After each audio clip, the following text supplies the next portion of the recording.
Back to learning HTML and CSS and JavaScript, and in this session we're going to talk about tags, attributes, and elements. It's very important to understand how all these things work, and I'm sure it's going to be simple. We will take one step at a time. And although the basics of HTML is plain text, we need a bit more to make it a nice and shiny HTML document. HTML is where the magic of web page design begins. It's not like something you can present like it's a design. That's what CSS is for. CSS is all about styling it, but while HTML is a way to structure your content. Let's look at a few things. So the first thing that we need to know about in HTML is called tags. The basic structure of an HTML document includes tags which surround content and apply meaning to it. Now let's look at our index.html file, and I'm going to start with the first tag that every HTML document should have, and that's called doctype HTML. Now, so to talk about this is the first line that should be there. I know I've commented it. Comments will be ignored. Essentially, I can take this off, and this is going to be our first line of every HTML5 document that you say anywhere on the web. And this lets the browser know which flavor of HTML you're using, HTML5 in this case. It's very important to stick to this.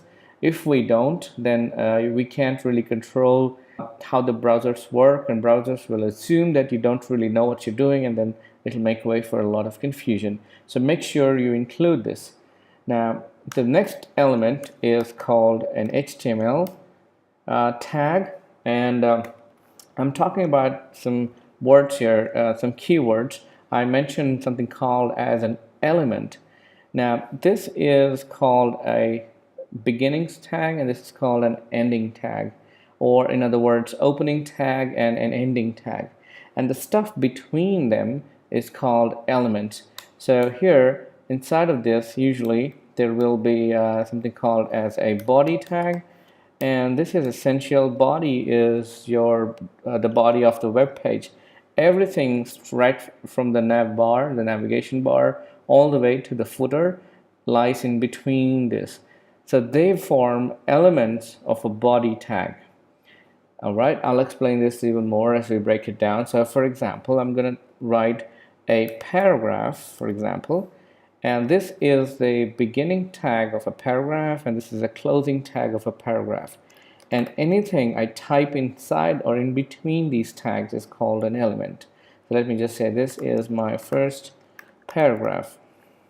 So this becomes the element of a paragraph, and the paragraph itself becomes an element of a body, and the body becomes an element of HTML.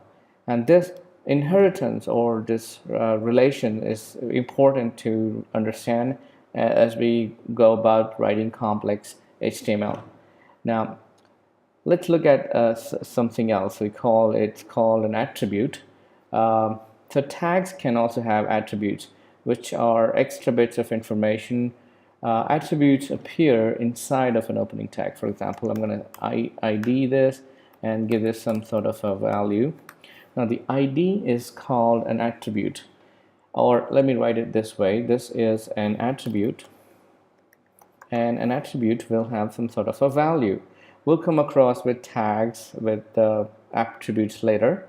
But once again, we need to understand that these tags can have attributes and elements in between those tags. And tags tend to not do much more than mark the beginning and end of an element. And elements are the bits that make up web pages.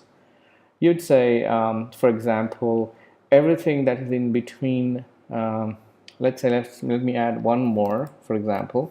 So right above this, I'm going to add a h1 tag, and this is my first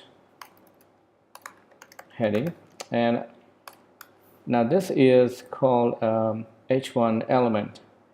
All right, so in this I can manipulate, let's say, the elements presentation on the browser by typing an attribute or assigning an attribute value to it. It could be anything, and we will use this later on to style it or to use JavaScript on this. We'll cover this in the course at a later time. So for now, the important part is to understand elements, tags, and attributes.